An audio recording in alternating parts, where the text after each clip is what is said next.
King's Alpha is like, it's like more biographical. You know, Snoop is on it. You know, we got Bun on it, Jim Jones, we got Alan Kingdom, Psalm 1. So my first album was this metaverse like concept album. Spottie has this like Napoleon complex. So he always has this chip on his shoulder, like something to prove. People will meet me and say like, oh, I thought you were gonna yell at me. NFTs helped me find my niche. Right now, that's not my focus. Like, I don't even think of NFTs really as a revenue stream. You know, I did something nobody's ever done with music. I basically invented a new distribution model for music using the blockchain. So what time is it? Okay, we have some fabulous live music later on, but right now, here's the kind I prefer. All right, man. So, man, I got my boy Spottie Wifi in the house, blessing us with this interview for West Coast Styles, Flourish and Prosper. Talk about your new album, The King's Alpha, man. Tell me a little bit about that. What's going on with that? Man, so this album, super proud of it, man. It's done. You know, we just finished the album. It's 10 songs. Some songs I'm super excited to share with people. And we got some dope features. We got, you know, Snoop is on it. That's the song I'm putting out in a couple days. And then, you know, we got Bun on it. We got Jim Jones. We got Alan Kingdom, Psalm 1. So it's just a lot of music I'm really excited to share, you know. And The King's Alpha is like, it's like more biographical. You know, my first album was this metaverse, like concept album. And so it was like, a lot of it was just humor, you know, but whereas this album, there's still fun and it's still like, you know, not taking itself too seriously, but we're taking Spottie out of the metaverse and introducing me to the real world, you know, with all these dope artists that I have on the project. So give me a little bit of insight as far as the differences between, you know, who Spottie Wifi is and who, you know, Miguel is, man. Like, give me that. Like, you know, I know you're going out as Spottie Wifi, but, you know, one of them is an entrepreneur, the other one's a character. You know, how are you trying to differentiate that right now with music? Man, that's a good question. It's definitely more blurred now, the difference between the two. You know, there was a time when I was like totally anonymous online as Spottie Wifi, and it wasn't really known who you know, my background and stuff. Now it's like, man, it's hard for me to tell the difference really, because a lot of people just know me as Spottie now, even in like partnerships and negotiations and everything like that. So, but in general, you know, like, Spottie has this like Napoleon complex. You know, he's got the spots on his face, and like that's like a really rare trait that should be, you know, that people should look up to, but it's kind of like looked down upon. So he always has this chip on his shoulder, like something to prove. And he's loud, you know, he kind of overcompensates by just trying to dominate the room when he walks in. Sometimes that's like my stage presence, I guess. You know, I'm like that on stage, but in general, I'm more chill and laid back. People will meet me and say like, oh, I thought you were going to yell at me because I'm always tweeting in all caps and stuff like that. You mentioned in the press release that the album is biographical and kind of, you know, reflects your, you know, real life experiences in the industry, you know, coming up and stuff like that, man. Give me a little bit of insight on that. Like, you know, how has that been your journey from being, you know, from first starting this out to now? Like, what have you been seeing? What are your thoughts on it? Like, how do you feel about that? Man, it's been crazy. Like, you know, I put my first album out in August of 2021 and sold it as an NFT, and it did really well. And then from there, it's just like got all this attention that I didn't expect. You know, I couldn't have imagined really, like, you know, big music blogs writing about it, hip hop blogs. 2 months later, I had, you know, a song with Bun B recorded. So it definitely has been a whirlwind, you know. And then in January last year, like literally during the Super Bowl, you know, I was at Snoop Dogg's compound at his studio working with some of his artists and with his team, you know, helping them develop their NFT strategy. And then he dropped his NFT and it blew up and went crazy, you know, 44 million sold. And then, you know, from there, like working with the Bored Ape Yacht Club, you know, performing at Ape Fest. They're like, that's like the Super Bowl of NFTs. So it's just been amazing, man. Like, I'm blessed. It's definitely been a story of like things working out better than I could have imagined. And like, if I could have wrote my own future, I wouldn't have written a story as good as this story, because I went through a lot of like failures. You know, I I thought music was way in the rearview mirror for me as a career. You know, until like COVID, and then you know, getting into NFTs and kind of finding my voice that way. So it's just surreal, man, and it's a blessing, and I don't take any of it for granted. Tell me about that, like that whole experience with COVID and how you kind of decided, hey, I'm gonna go all in on this metaverse character in a time where basically everything was unknown, man. Nobody knew what the hell was gonna happen. You know, even Right. a week, 2 weeks out, right? We were supposed to be out of COVID 2 weeks in, and you know, in 2 weeks we'll be able to go out. But tell me how that's been. You know, what that transition was from not knowing what you're gonna do to I'm all in this metaverse thing. Right.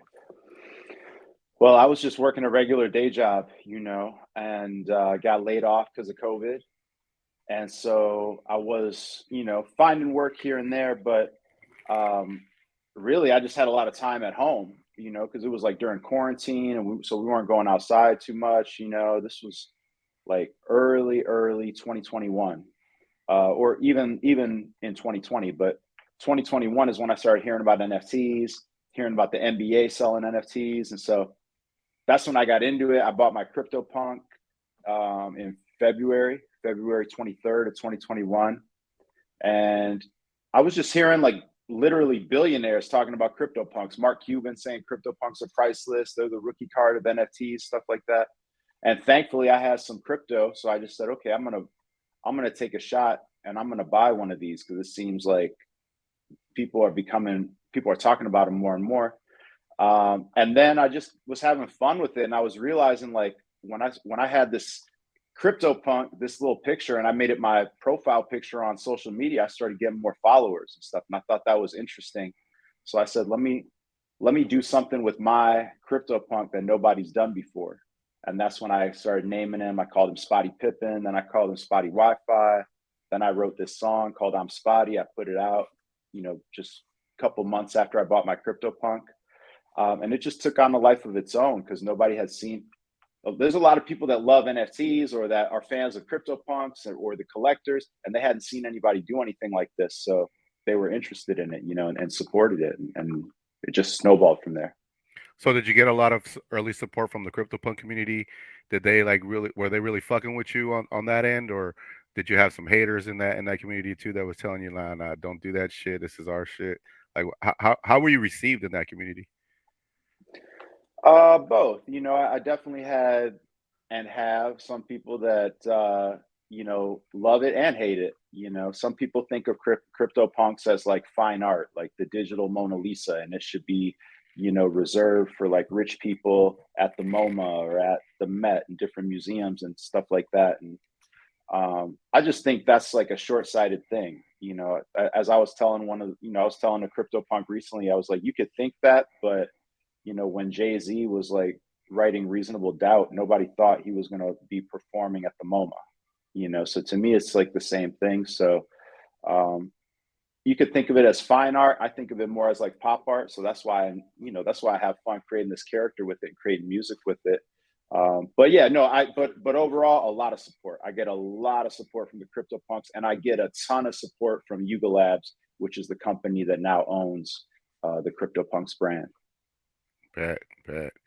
So tell me a little bit about, man, working with some legends in the game, bro, like Bun B, you know, Jim Jones, you know, ballin'. You know, I remember being a early 20s, hearing that song and, you know, going crazy, loving that shit. So, you know, even just as a rap fan myself, you know, and having these kind of names and involved and coming back and doing shit in the NFT space, and also as an NFT head, man, I think that's crazy and dope, man. So how do you feel about having legends on your album now, like, you know, from all of this?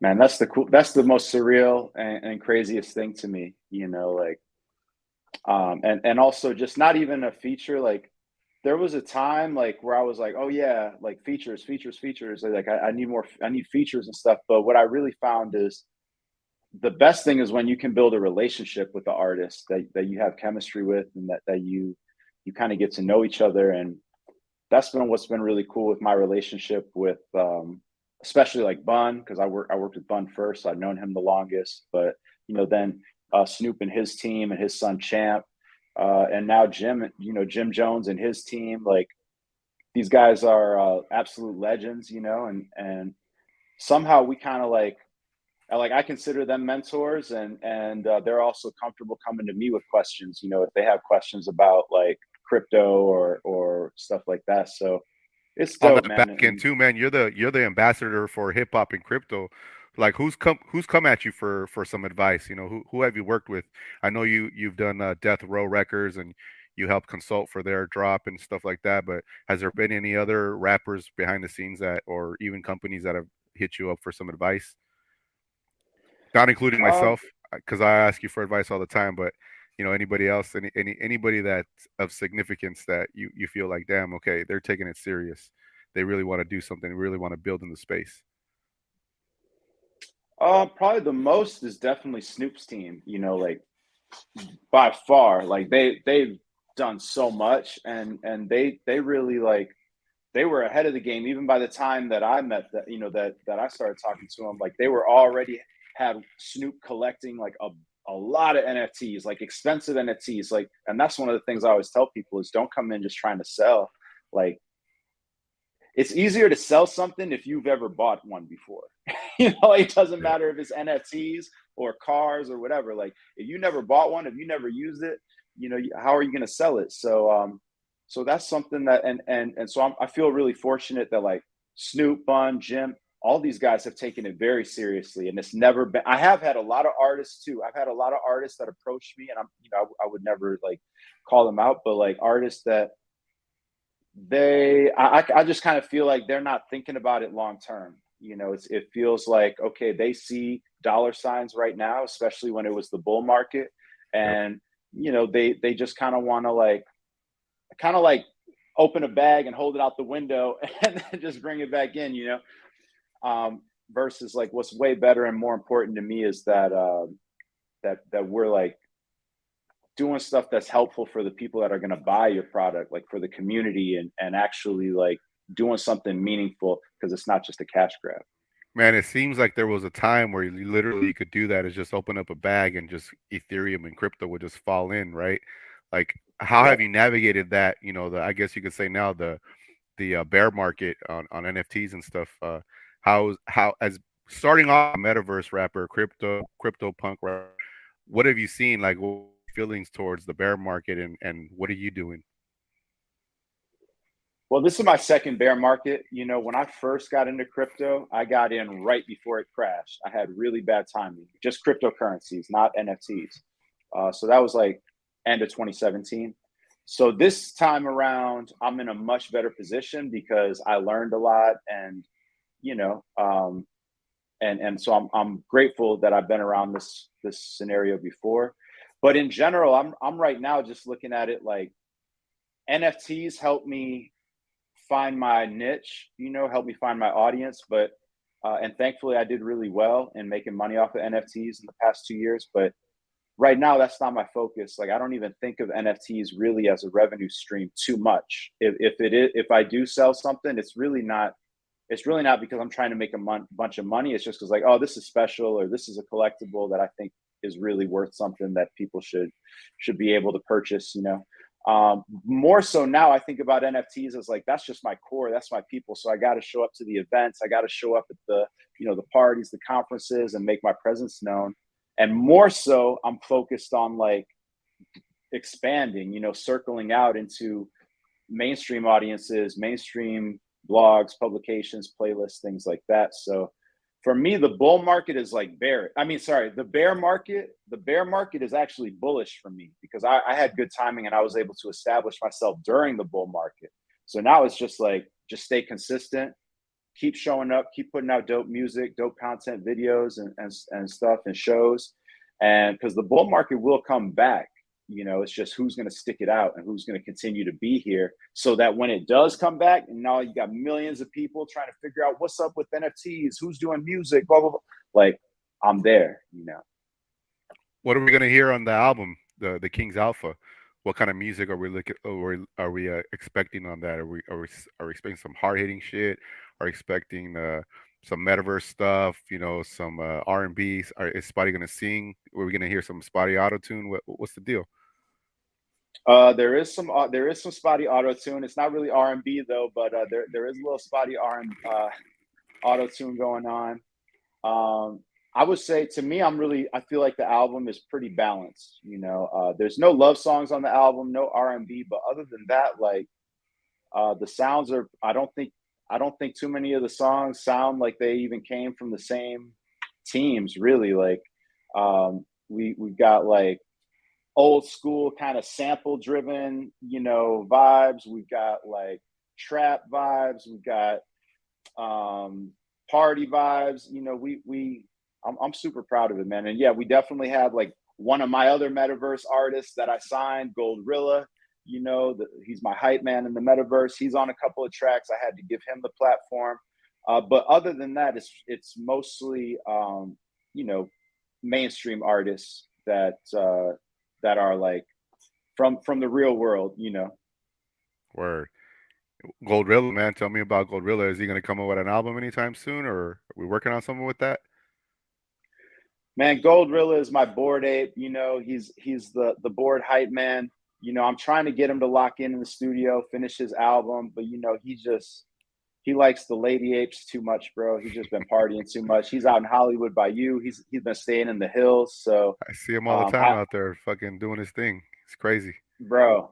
I'm just telling him, like, stay out of trouble and just get some work done, bro. But this guy, like, takes him forever. I send him a track.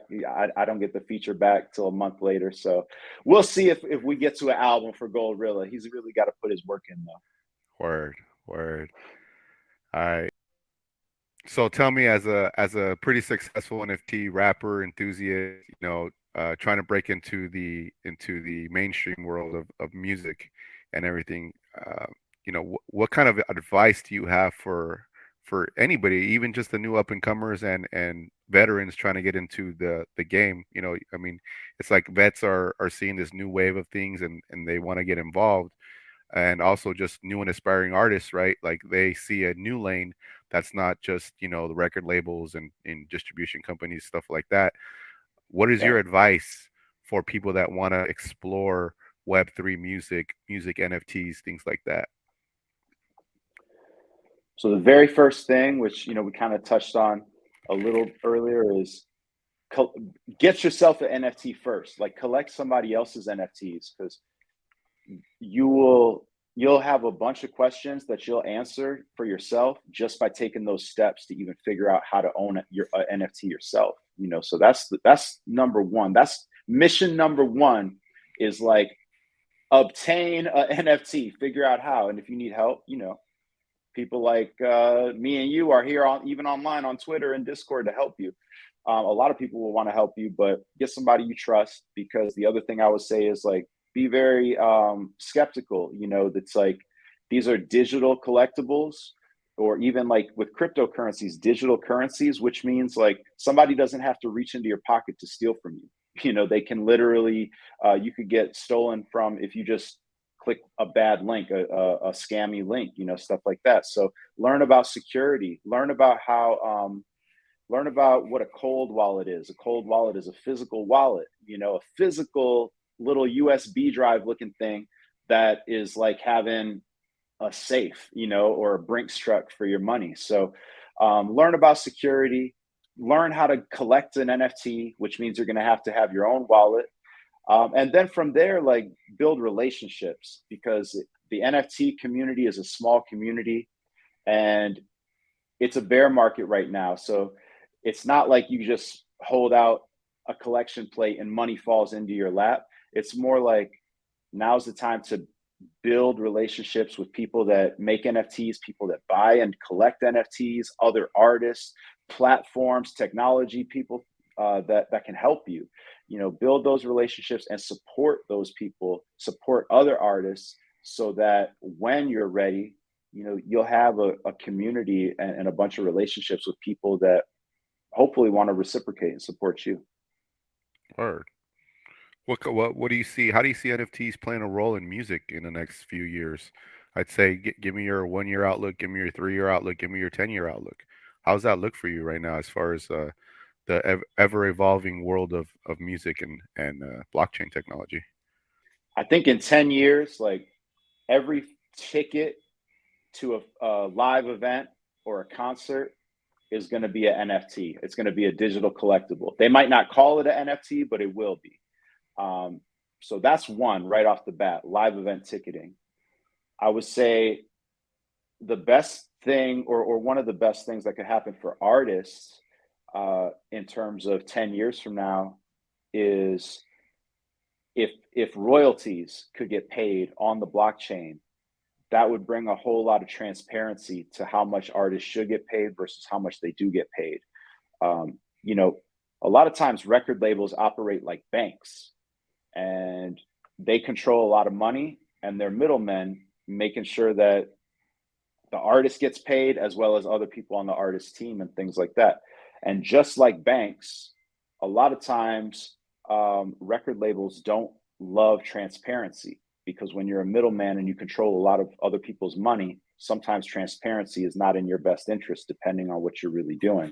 That's why a lot of artists that have been on major labels, they'll tell you they have to audit, or they should tell you that they are auditing their record labels to make sure no money is being hidden from them, things like that, or that they're not getting overcharged to use their own studio or to wear their own clothes in their music videos, things like that. So basically what I'm saying is, like, if you could write a song and everybody that wrote the song gets paid their royalties on the blockchain, then all of a sudden you don't even necessarily need a middleman, you know, to be holding money and to be distributing money for certain things. And that's a very powerful thing for artists right now, because we don't have that transparency in most scenarios. So that's what I see in the big picture, but it'll take time. Before that, in like 1 to 3 years. So let me stop you right there, because I have Yeah. another question for you that's pretty much to that, right? But me three predictions are going to happen within the next one. What do you feel like is going to happen within the next year or two for music, for NFTs, for the music industry in Web3? In 1 to 2 years, there will be a metaverse category, some sort of metaverse or Web3 category at the Grammys. I'll go ahead and predict that. Might be a little soon for it, but I think it's possible. I think that there will be an artist who got their start or made their name in Web3, kind of like me. Could be somebody else, but there will be an artist that, you know, has a single that charts in radio, or goes platinum, or, you know, gets 1 billion views on YouTube, something like that, based off of a career that kind of got its launch pad in Web3 and will go mainstream. Like I think that's for sure coming in the next year or two. I mean, you even saw, like, at the VMAs, Snoop and Eminem performed in the metaverse performance with their Bored Apes at the VMAs. That was a new category, best metaverse performance. So those are my things. I just see it going mainstream. I definitely see it going mainstream. With at least an artist or two or a category getting expanded, and then people will catch up. You know, the masses will dominoes will start to fall of, like, oh, this is a real thing in people's minds, whereas right now it's really not for most people. I think record labels should be involved. Like, how does a record label sign a Spottie Wi-Fi, a metaverse artist? Like, what kind of support can a record label that's already in the metaverse, that's already involved with Web3 and has seen that kind of fruit come to light? Well, I think for like an artist like myself, or most like artists that have had good success in Web3, there are potentially deals that could make sense with the label. I think we just approach the bargaining table with a different set of needs and a different level of leverage, where a label could make sense if they're providing services, if it's like service based. For example, like radio promotion. I still think radio is important. Radio promotion, sync licensing deals, playlisting, things like that. They still have those relationships where an indie artist like myself doesn't necessarily have the direct line of like who to pick up the phone and make sure like hey, here's whatever we need to do to get this on Rap Caviar or whatever, So, and then I'm sure like touring support, is still going to be valuable, and merchandise. It really just depends on the artist. But I think right now the NFT musicians, it's like a different breed where you have to be entrepreneurial and you have to wear a lot of hats in most cases because it's not super easy to figure out how to be a Web3 artist. And so that's another reason why I think these early artists that are having success like myself, some of the things that that a label does, like maybe we don't need it as much as a lot of other artists, But ultimately, I think it's just like services because you do need a team if you want to be operating at a certain level. So, but you can still have a team without going through a label. You can find the same people they pay to do X, Y, and Z, and you can pay them to do it. So it just has to be the right scenario and it has to make sense. Tell me a little bit about for anybody that doesn't realize or know what Sound.xyz is. Tell me what that platform is, and tell me the significance of you choosing that as your first, music platform to partner with. So Sound.xyz is a website where you can go and buy music NFTs, shop for music NFTs. It's one of the more popular sites like that for music NFTs. And it's very it's a big deal for me to be launching, my first ever partnership with them, because so far I've done everything from my own website, like 100% independent. I have a partnership with a company called West Coast NFT. They do all my stuff custom up to this point. Everything has been custom. So you go to SpottieWifi.com or SpottieWifi.io to mint my previous Web3 stuff, my previous NFTs. But this is important to me because as much as I like doing everything in my website, some of these music NFT platforms, they're making waves that I can't ignore any longer. They're getting attention from writers and editors and publishers and press looks, and their artists are getting press looks. They're getting big artists. Snoop is the top artist on Sound.xyz. It's another reason why I decided to do this particular drop because, he has a built-in audience on that platform. So dropping our song together there makes sense. And I'm learning to embrace the music NFT platforms, because as much as I support doing things totally on your own, they have an audience, and if that audience doesn't know me, I need to make sure that I do everything I can to introduce myself to them. So that's why it's important to me. And I like what Sound is doing. They do things in ways that I like. Everything is the artist still controls everything. The artist controls the NFTs, owns the smart contract and things like that. So it's dope. Word. All right, man. So tell me for the day, man, what's the King's Alpha for today? Man, the King's Alpha for today is stay warm, bro. Stay warm. Is it cold out there or what? Well, I'm warm. I'm in Miami, bro. It's down in the 70s, so I had to put the hoodie on. But other than that, man, just stay warm. The King's Alpha is, man, study what's going on. Study what's going on with crypto. If you're not familiar, just learn a little bit about it. Not even about my stuff or music NFTs. Just understand, man, prices are going up. It's a joke now about like how much does a dozen eggs cost? How much does a house cost? Like prices are going up. Yeah. Like prices are going up. And what you really need to know is that things like Bitcoin, especially, and Ethereum, like they're designed for this moment that we're entering into right now. And by moment, it could be a year, it could be 10 years where prices are going up. So just look into it and understand that, banks are powerful, record labels are powerful, Facebook and big platforms that control our data and make money off of it while we don't make money off of it, or banks that make money off of our money while we get a small interest rate that doesn't even keep up with the price of eggs going up. Like, that's not going to last forever. And this whole blockchain, crypto, and NFT space is, if you educate yourself on that stuff, you're educating yourself like in a way that's going to help you beyond music, beyond anything, because like shit is real. Bet that. Bet that. So we're on floor number 1 right now. We got 50 floors to go up to the top of the building, man. Give me the King's Alpha elevator pitch. The elevator pitch for the album, you're saying? Yes, sir. Well, I'll put it like this: like, my first album is historic. You could Google it. You know, I did something nobody's ever done with music. I basically invented a new distribution model for music using the blockchain. This album is really helping more people understand that's me, you know, and that's sort of what I brought to the table. I mean, it's 50 years of hip hop, and right now we're entering a new zeitgeist, a new universe where the technology can empower the artists more and more.